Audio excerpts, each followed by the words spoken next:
Bismillahirrahmanirrahim. Assalamualaikum warahmatullahi wabarakatuh. Semoga Anda semua dalam lindungan Allah, hatinya senang dan tenang. Dan kali ini saya ajak Anda semua untuk berpikir. Memang agak berat ini berpikir, tapi mau tidak mau harus diikutin pola pikir ini karena menjadi sunatullah yang terjadi pada diri setiap manusia. Yakni sebuah pertanyaan yang klasik yang sudah dari dulu menjadi pertanyaan setiap orang. Apakah kita ini manusia, Anda dan saya ini, hidupnya dipermainkan takdir yang sudah ditetapkan oleh Allah, atau sebaliknya, takdir itulah kita yang tentukan. Nah, ini dua hal yang tentunya menjadi sebuah fenomena yang kita pelajari bersama, karena namanya takdir untuk kaum muslimin itu merupakan salah satu daripada rukun iman. Jadi tegaknya iman seseorang itu keyakinan terhadap takdir yang terjadi pada dirinya.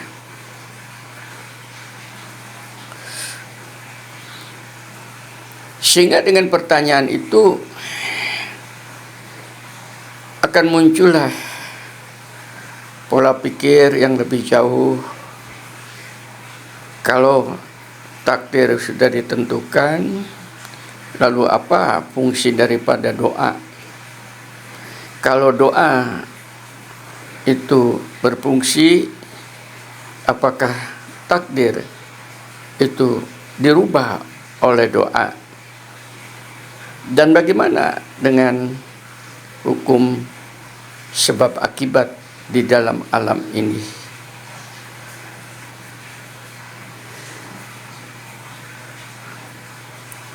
Pertanyaan ini tidak salah, karena Al-Quran sudah memberikan sebuah informasi. Karena Al-Quran berbunyi begini, bahwa setiap bencana yang menimpa di bumi dan yang menimpa diri kamu sendiri, semuanya telah tertulis dalam kitab sebelum kami mewujudkannya. Sungguh yang demikian itu mudah bagi Allah. Surat Al-Hadid 57:22. Nah, apabila kita baca firman ini, kemudian kita tidak analisa, ya akhirnya kita akan berhenti sampai kepada pemahaman orang-orang umum, yakni ya sudahlah, takdir saya sudah demikian, ya sudahlah, toh itu sudah ditentukan, mengapa harus bekerja lah. Ini kan fatalistik namanya.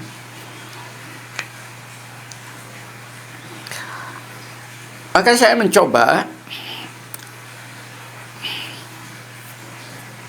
dari firman itu dalam dua tema yang harusnya saya mencoba menjadi sebuah tema yang besar dengan sebuah statement. Jika takdir itu sudah ditetapkan, Mengapa doa bisa mengubahnya? Karena di Quran disuruh berdoalah, memohonlah. Sehingga demikian timbul pertanyaan, apabila doa itu bisa mengubahnya, apakah doa itu akan melawan takdir? Atau justru doa itu sendiri adalah bagian dari takdir itu sendiri? Mulai bingung Anda? Jangan, pelan-pelan. Sehingga kajian ini bukan sifat normatif saja, kata-kata, akan tetapi memerlukan perenungan yang rasional, karena kita menggunakan ilmu filsafat dan bersumber dari wahyu Al-Quran. Mari kita masuk. Yang pertama, apakah doa mampu mengubah takdir, atau doa mengubah dirinya sendiri? Hal ini atas dasar gagasan kebanyakan orang yang salah paham. Seakan-akan doa itu dianggap memaksa Tuhan untuk merubah takdir yang sudah ditetapkan.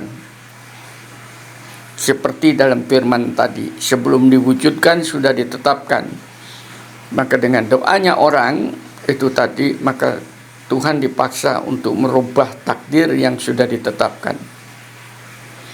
Padahal kita tahu dalam keyakinan Islam, doa itu bukan alat tawar-menawar. Tolong, doa bukan alat tawar-menawar dengan ilahinya, tapi doa adalah merupakan transformasi batin. Doa itu rintihan hati, transformasi apa yang terdetak di dalam rongga dada seseorang itu tadi, batinnya itu kepada ilahinya. Sehingga dengan ini doa akan bernuansa untuk mengubah niat seseorang dari satu fokus mungkin kepada fokus yang lain. Jadi tidak ngotot. Kalau tidak berhasil seperti ini, tidak ngotot dengan doa itu. Tadi dia akan belajar, oh memang bukan ini jalan saya. Dirubah niatnya. Yang kedua, doa itu pada dasarnya ada orientasi jiwa. Jadi bukan orientasi jasad tapi jiwa. Setiap orang memiliki orientasinya sendiri-sendiri, dan itu yang terbaca langsung oleh ilahinya. Yang ketiga, doa tidak ada lain adalah untuk mengubah kesiapan batin seseorang. Tadi sudah saya katakan, apabila kita sudah berdoa, sudah berusaha, tapi takdir di akhirnya terjadi tidak seperti apa yang kita harapkan, maka doa itu berfungsi akan menerima apapun yang terjadi pada dirinya. Ini namanya kesiapan batin.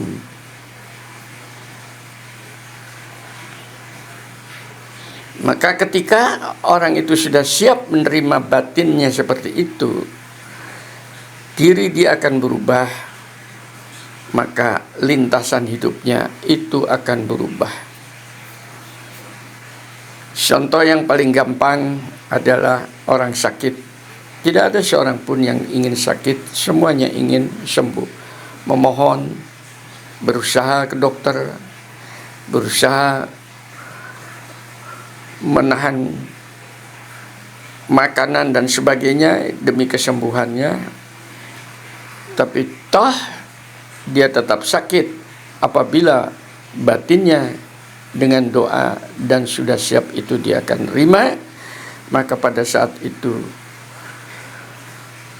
dirinya itu berubah, maka hidupnya ikut berubah sebagai seorang yang bertawakal kepada ilahinya.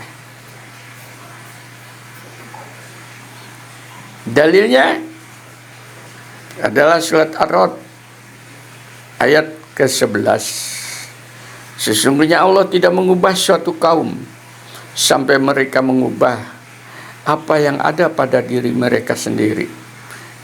Jadi tergantung Anda dan tergantung kita di dalam menghadapi takdir itu adalah kesiapan mental kita.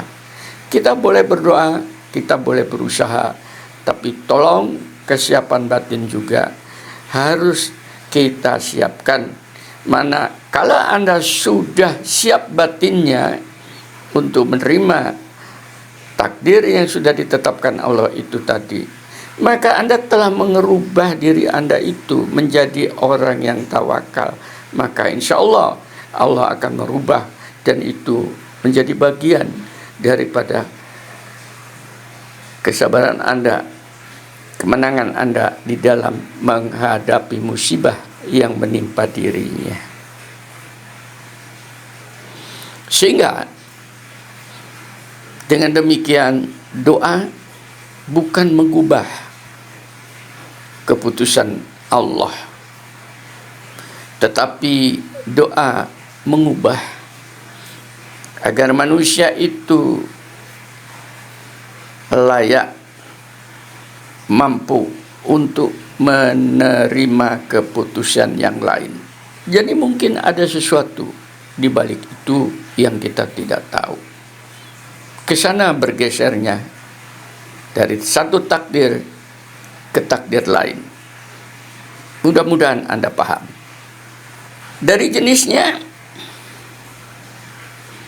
takdir itu ada dua, yakni takdir mu'allaq dan takdir mubram. Bukan mitos ini. Jadi berlapis-lapis ini. Penjelasannya takdir mubram adalah ketetapan final. Kalau takdir itu sudah ketetapan final yang tidak berubah, itu namanya takdir mubram. Contoh kematian. Tidak ada seorang pun yang bisa merubahnya asal usul kejadian seperti kita. Itu sudah sebuah ketetapan yang final. Tapi yang namanya takdir mu'allaq ada tergantung pada sebab terjadinya takdir itu. Maka di sini peran doa, usaha, silaturahim, dan amal perbuatan kita itu menjadi kunci untuk bergesernya dari satu takdir kepada takdir lain. Jadi ini takdir yang dinamis namanya.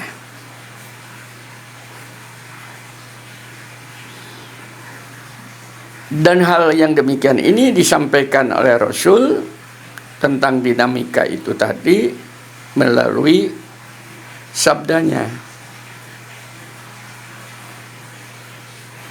Tidak ada yang dapat menolak takdir kecuali doa. Jadi berarti doa masih bisa menggeser takdir seseorang.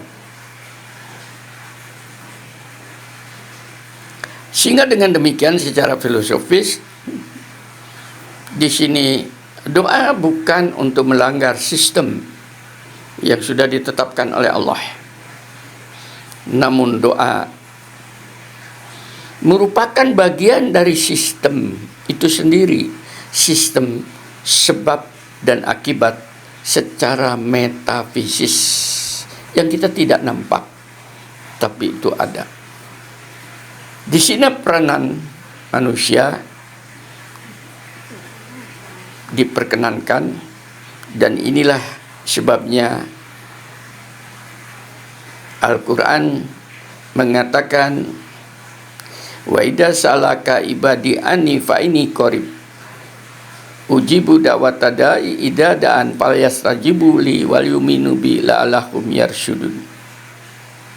Dan apabila hamba-hambaku itu bertanya tentang aku, maka sampaikan aku ini dekat. Aku mendengarkan doa mereka, permohonan mereka diperkenankan selama mereka mengikuti ketetapan-ketetapan yang sudah aku buat. Nah, takdir bisa bergeser sehingga kejadian pada saat Anda berdoa dan ingin keluar dari musibah itu tadi, itu menjadi ujian untuk Anda. Dilawan oleh dirinya sendiri atau meminta bantuan kepada zat, yaitu Allah yang menetapkan musibah kepada Anda itu tadi. Di sini peran Allah dan peran Anda itu bersimbiosis. Itu namanya chemistry antara khalik dan makhluk. Agak beratkah Anda menerima pemikiran ini? Mudah-mudahan dibukakan, karena ini berbau filosofis. Mengasah akal sebagai kurnia dari Allah agar semakin tajam. Yang berikutnya, timbul pertanyaan, jika semua itu ada sebab musababnya, lalu di mana posisi doa yang selalu kita mohonkan dan diperkenankan oleh Allah itu tadi?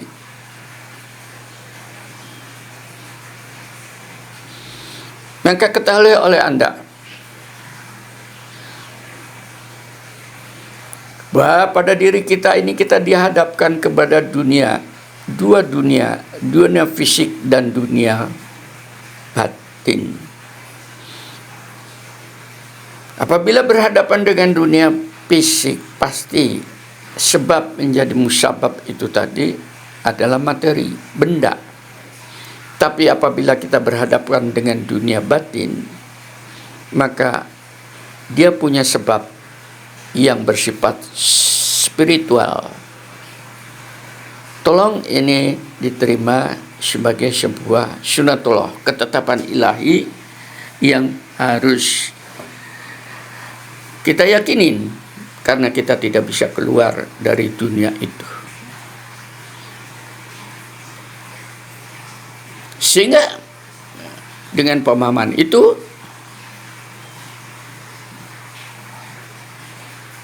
apabila kita berbicara tentang dunia fisik, setiap usaha kita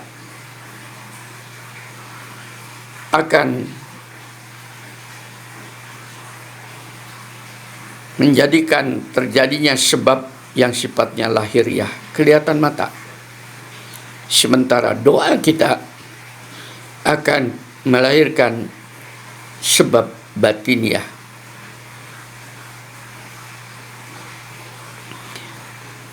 Maka perpaduan antara usaha dan doa itu yang namanya tawakal, akan menjadi sikap kita, yang disebut dengan sikap eksistensial.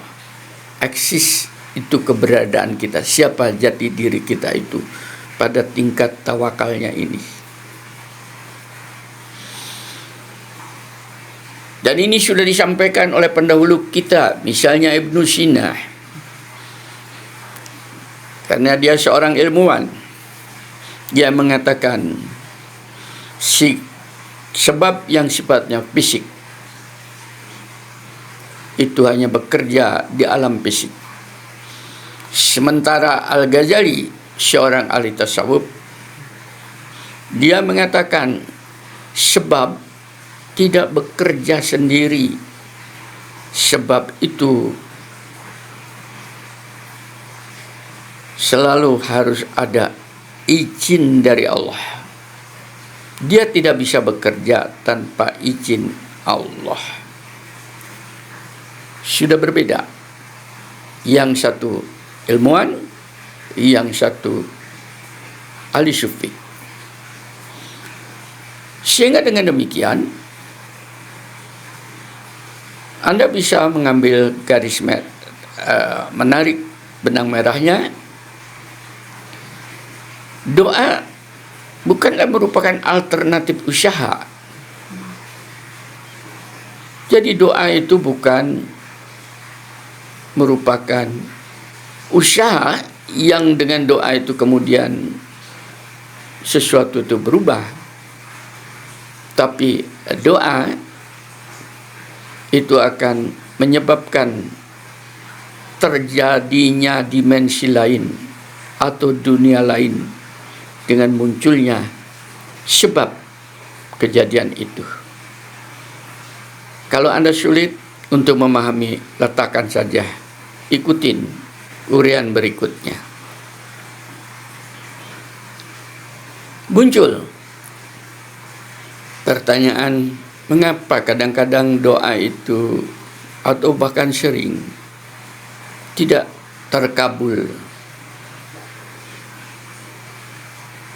Saya tidak mengatakan tidak dikabulkan Allah, tapi tidak dikabulkan atau tidak terkabul. Pertanyaan ini memang sangat sensitif, namun penting untuk kita gali, karena di dalamnya ada 4 kemungkinan jawaban yang sebetulnya adalah merupakan terkabulnya doa, hanya bentuknya yang berbeda. Dengan kata lain, semua doa dikabulkan oleh Allah, namun bentuknya yang berbeda. Nah, sehingga tidak bertentangan dengan ayat disuruh berdoa di atas. Di mana bentuknya yang berbeda? Yang pertama, doa adalah bukan makanan instan. Sekarang diminum maka hausnya hilang, tidak. Tapi doa, hadirnya permohonan itu mungkin tertunda waktunya, yang kita tidak tahu, bisa sehari, 1 bulan, 1 tahun. Bahkan Nabi Musa untuk menjatuhkan Fir'aun, perintah Allah dengan mujizat yang bertubi-tubi itu tadi sampaikan, 30 tahun baru Fir'aun itu binasa. Lama bukan? Jadi doa bukan instan, tapi memerlukan proses. Bukan ditolak, tapi tertunda. Yang kedua, kita memohon sesuatu tapi tidak dapat. Kemungkinan Ar-Rahman Ar-Rahim itu ingin menggantinya dengan yang lebih baik dalam rangka menjaga yang bersangkutan. Yang ketiga, memang mungkin selama hidup doa yang kita mohonkan itu tidak terwujud, tapi itu merupakan investasi Anda untuk tabungan akhirat kelak. Satu contoh adalah Rabbana atina fid dunya hasanah wa fil akhirati hasanah wa qina adzabannar. Kebahagiaan dunia mungkin Anda dapat, tapi Allah mengatakan tolong kebahagiaan akhiratnya itu juga Anda mohonkan, doakan, meminta. Lah itu untuk akhirat nanti.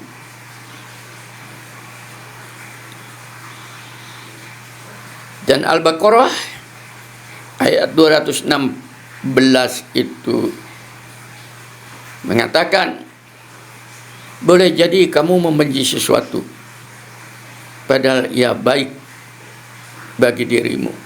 Artinya, yang datang kepada kita tidak sesuai dengan permohonan, atau permohonan kita itu tadi tertunda, atau untuk akhiratnya, atau diganti dengan yang lain. Itu Al-Baqarah. Tolong, ini adalah merupakan pendekatan kerohanian, dan tentunya adalah intelektual bagi mereka yang sehat akalnya. Dan yang keempat, ini pendekatan kejiwaan spiritual. Memang doa itu tidak terkabul. Begitu ngototnya kita berdoa tapi tidak dikabulkan oleh Allah. Tapi itu bukan berarti tidak didengar, karena Dia Maha melihat, Maha mendengar. Tapi tidak dikabulkan oleh Allah, justru itu adalah perlindungan terselubung dari Allah untuk kita, agar supaya kita tidak binasa, karena kita tidak tahu sifat daripada apa yang kita minta itu. Banyak orang minta kaya raya di dalam hidup ini, tapi toh tidak berikan, sekalipun sudah usaha dengan modal yang banyak dan sebagainya, toh tetap miskin. Ada seperti itu, justru perlindungan. Karena orang yang meminta kaya raya itu pada dasarnya secara terselubung dia itu orang tamak. Maka apabila dikasihkan, ketamakan lainnya akan muncul sehingga dia akan lupa diri. Mulai sadarkah Anda bahwa kalau doa Anda tidak terkabul, bukan berarti tidak didengar, tapi itu menjadi perlindungan untuk yang bersangkutan. Kita teruskan kajian kita.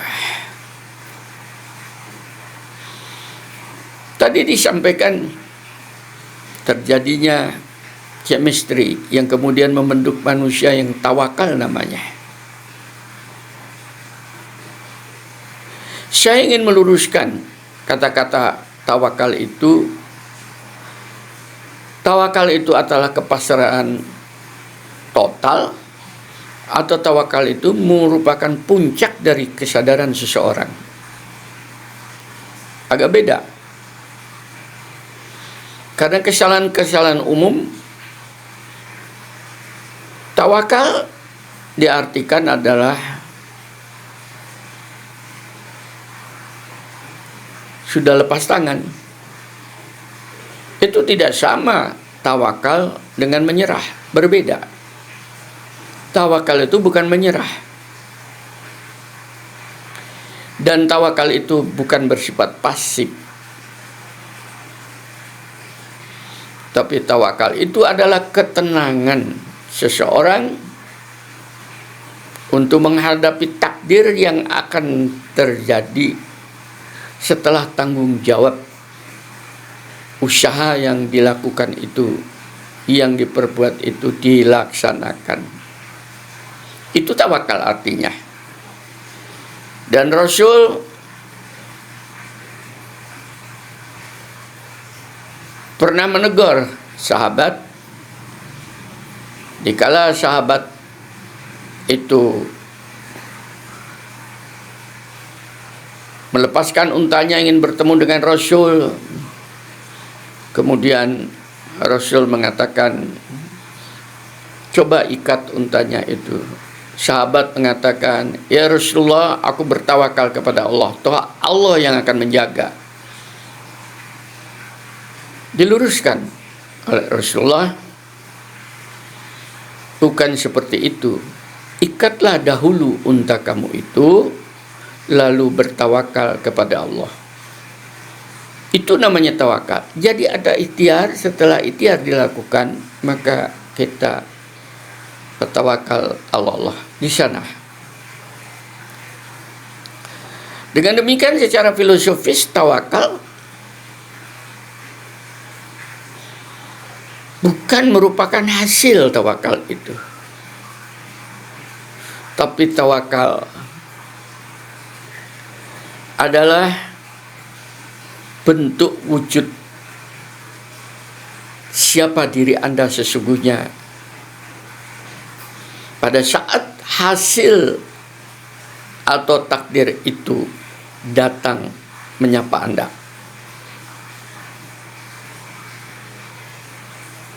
Jadi pada saat takdir menimpa Anda, akan kelihatan Anda termasuk orang bertawakal atau termasuk orang yang emosional. Akan kelihatan. Jadi tawakal itu pada hasil akhir baru akan kelihatan. Mudah-mudahan Anda semakin paham. Kita teruskan.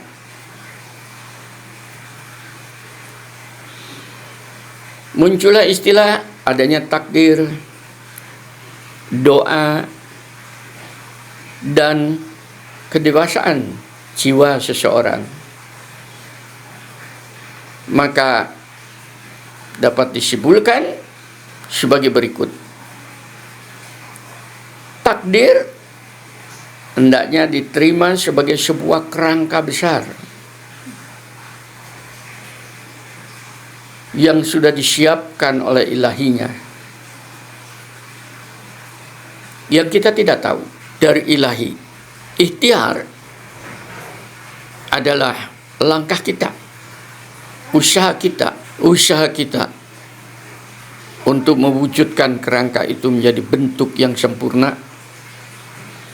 Sedangkan doa adalah merupakan dialog dengan pencipta kerangka itu tadi, agar supaya langkah-langkah kita tidak salah arah, sesuai dengan blueprint yang sudah diciptakan oleh Allah. Sementara tawakal adalah kedewasaan sikap seseorang untuk bisa menerima hadirnya takdir, penyerahan langkah, dan syukurnya kita bisa dalam bimbingan ilahi. Itu tawakal. Sehingga dengan demikian orang yang matang secara spiritual, dia tidak akan sibuk melawan takdir. Jadi tolong jangan dilawan takdir itu. Tetapi dia sibuk menjaga dirinya sendiri agar supaya pantas untuk menerima takdir terbaiknya. Wah, insya Allah kalau kita dalam posisi seperti ini, insya Allah takdir kita akan baik. Ini manusia yang akhir takdir kehidupannya, takdir yang tidak bisa dirubah lagi, yaitu maut, dalam keadaan husnul khotimah. Mudah-mudahan Anda yang mendengarkan paparan yang saya sampaikan ini bertawakal untuk menerima husnul khotimah di akhir hayat Anda semua. Dari Bima Sakti, saya mohon kepada Anda agar supaya sampai ke tingkat itu, mari bersama saya kita hidupkan dari waktu ke waktu ini YouTube yang sampai kepada Anda itu dengan memberikan pengalaman hidup Anda melalui komentar yang indah dan berikan sedikit respon. Anda suka dengan kajian-kajian ini. Semoga Anda dikasih takdir yang baik dari Allah dalam setiap langkahnya. Sekarang Anda menentukan takdirnya sendiri. Termasuk bagian orang yang suka dengan kebenaran kebaikan atau tidak setelah mendengarkan YouTube yang sampai kepada Anda. Walhamdulillahirabbil alamin. Assalamualaikum warahmatullahi wabarakatuh.